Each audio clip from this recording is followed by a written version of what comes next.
up? Heck yeah! Already recording. Oh. Because I wanted to catch you like ad-libbing kind of, off guard. Well, I appreciate that. But that's fine. Ain't nothing wrong listen with that. to them things. Coyotes back there talking. They're like, hey, I want you to fly this thing. Guys, we finally got the big Banana Hobbies Texas Star T-45 105 millimeter.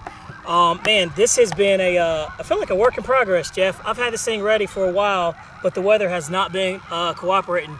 But we finally got it together. Right now, I'm running on 5,000s right now. I have 6,000s I'm gonna put in it, but I did the 5,000 because I want it light to see how it's gonna rotate off this grass here. Grass is kind of high, them big old wheels, I don't think it's gonna be a problem. I don't think it's going to either, but we'll see. But got a brand new 105 EDF inside of there. That's 19 pounds of thrust. 19? Yeah, it's 110. I'm sorry, 110 millimeter. That's a 798 840 kV. Good gracious. Yes, sir. Boy, that thing is pretty, Bobby, I tell you. Without further ado, and look, I probably look small next to this thing, right? Let me pick it up real quick, Jeff. Just for Can you pick up all that weight? Look at that, dude. It's heavy. Look at this bird, man. That's a big bird. It's nice. I'm excited to see that thing fly, man. It's beautiful. Hey, big shout out to Banana Hobby. They're the ones who, I got this through, hooked me up, and she took care of me all the way through.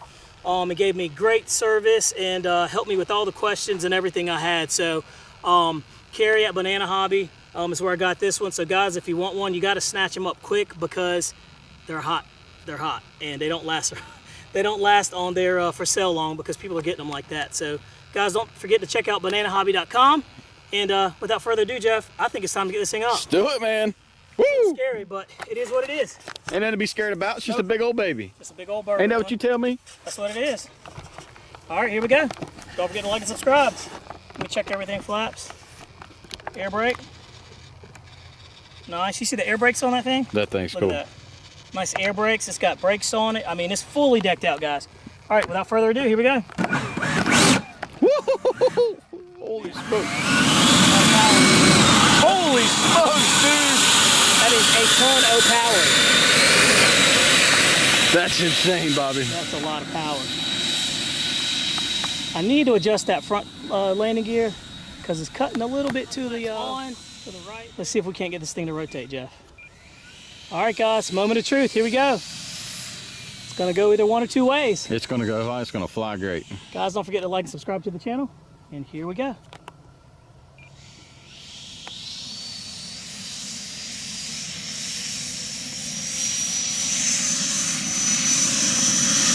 Whoa. Whoa. All right, dude, that thing took off. And stopped. Cool, hit the brakes. Ah. Big Jeff. Plane's bigger than Bobby, guys. That makes me happy though. Because you saw it was... Oh, she was up. Huh? She was up. Yeah. So... Who needs the gym when you got to carry 30-pound airplanes? Son, this son of a gun is heavy. Well, do you mean get all the grass out or you want to do it? Let me get the grass out. Don't forget to like and subscribe to the channel. Up, up, and away. You ready? Yep.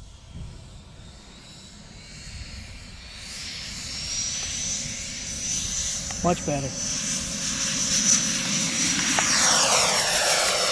Woo! She's She's up. up. Heck yeah. Man. Gonna back out of the throttle. Dude, that rotated nicely. Might as well fly the whole pattern. You ain't got to worry about making that little turn back. That's right. We'll get trimmed out a little bit. Just us. I'll trim it.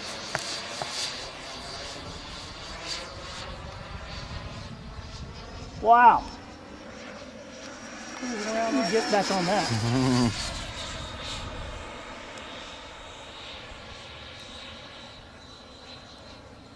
I'm going to fly that pattern like you said. Going to get on the elevator. A little bit more. Think it's trimmed.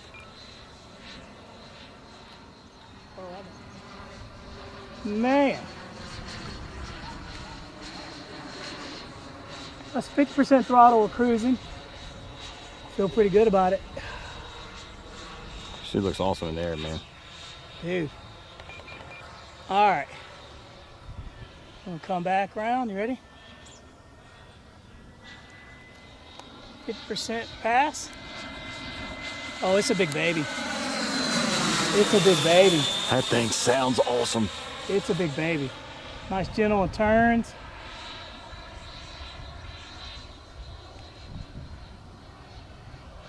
Man, we're just taking it easy. I got a minute left on the clock.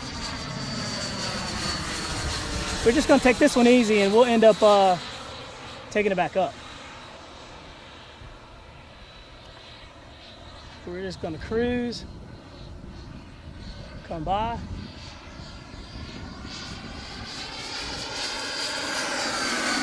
Sounds amazing. I'm gonna drop those gear. So at this point was when things started to go bad. Coming out. Pay close attention. So I was very aware not to get it too slow so it didn't stall or anything like that. Going to do a long rollout.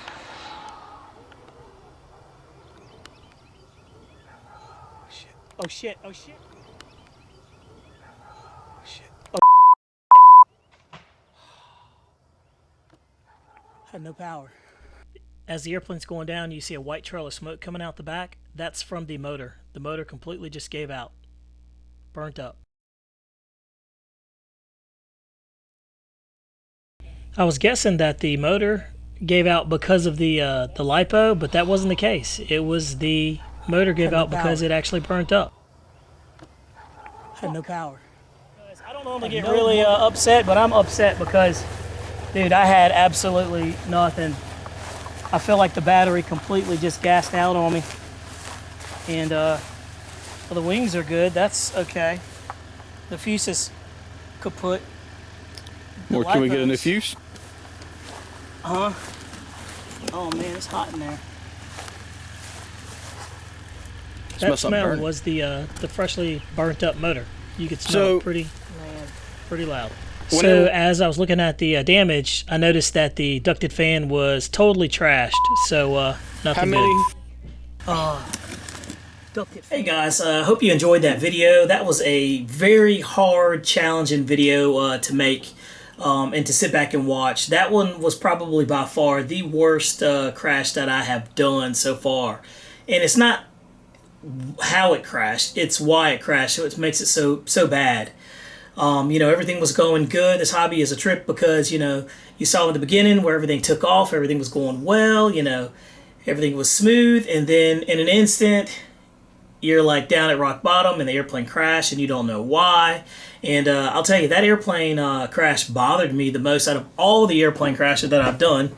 And I will say that, you know, that one was the most costly as well. That was $1,650 worth of airplane that went into the ground that was not salvageable at all. This is actually the ducted fan. These are carbon fiber blades. This is all that was left. It actually shot through the carbon fiber housing, believe it or not. And you know, in the video you could see where, you know, you could see the white smoke coming from. It was coming from here. And if you look in here, you can see it's singed pretty good. It's black, and you can smell that metal metallic-y smell. And you know, there's just absolutely nothing you can do, you know, when your motor fails. You can't foresee this going to happen. You know, I tested it on the ground a bunch of times. And this is a 700 by 98 840 kV motor. This was like, you know, $500 after everything was all said and done. So to have this fail was pretty catastrophic, you know. And the worst part about it is, and in the video you can see, I go up to the airplane. I'm thinking it's the LiPo. You know, maybe I ran it too hard and the LiPo ran out. But no, when we got it back, we had 14% capacity back in the LiPo, and it was fine. You know, so the ESC was actually good. The ESC is perfectly fine, but the motor failed, and you know, there's just nothing you can really do when that kind of happens. And this thing like literally shot through the ducted fan was like halfway in the airplane, so nothing was salvageable. You know, the airplane was pretty bad. Not going to get a new fuse or anything like that, but so much money tied into the airplane. But I tell you, I love the hobby. The Aerofoam airplanes are by far some of the nicest EDF jets that I've ever owned. They are extremely nice. The quality is good. And this wasn't the airplane's fault. This was nothing to do with the airplane or Banana Hobby or anything of that nature. It was literally the motor. The motor failed. It just failed. You know, there's nothing you can really do about that. And in flight, it's the worst time while you're in a turn, while you're on final approach. And you know, the T-45 is not very forgiving. It needs to have some thrust and air moving over the wings. And that airplane weighs about 18, 19 pounds, so it's gotta have some thrust. And you saw in the video, it snapped. By the time I realized it snapped, there was nothing to be done, and you couldn't save it. You know, so it is what it is. But guys, I appreciate you checking out the video. I just want to give you this little after-action report on what happened. You know, it wasn't the lipos. It didn't tip stall or anything like that. You watching the video, you can see the white smoke coming from the back of the airplane coming out of here, and then the smell, that metallic-y smell, and that was a culprit. So it's just one of those hard pills you got to swallow in the hobby. And will I get another one? I don't know, man. That's quite a bit of funds to replace. So you guys want to make a donation? I'll be happy to take a donation. But as far as this goes, you know, I may have to sit back and make an assessment and figure out if I'm going to give this a go again. But guys, certainly appreciate you checking out the channel. Don't forget to like and subscribe and check out some of our other videos. And super thankful that Jeff was on the camera and he got that coming all the way down, because I didn't go back and look at the video footage until maybe 2 or 3 days later. That's how much it bothered me. And I saw the white smoke because I knew there was nothing I could do. I know it wasn't me. But oftentimes people, you know, blame radios, they blame them, you know, other things, you know, and then to find out that it's the actual airplane and you're pretty helpless and there's nothing you can do, pretty hurtful. But guys, we pick up an ante on, we fly, crash, and repeat, and we move on to the next thing. So guys, I hope you enjoyed that, and have a good rest of the day. Thank you.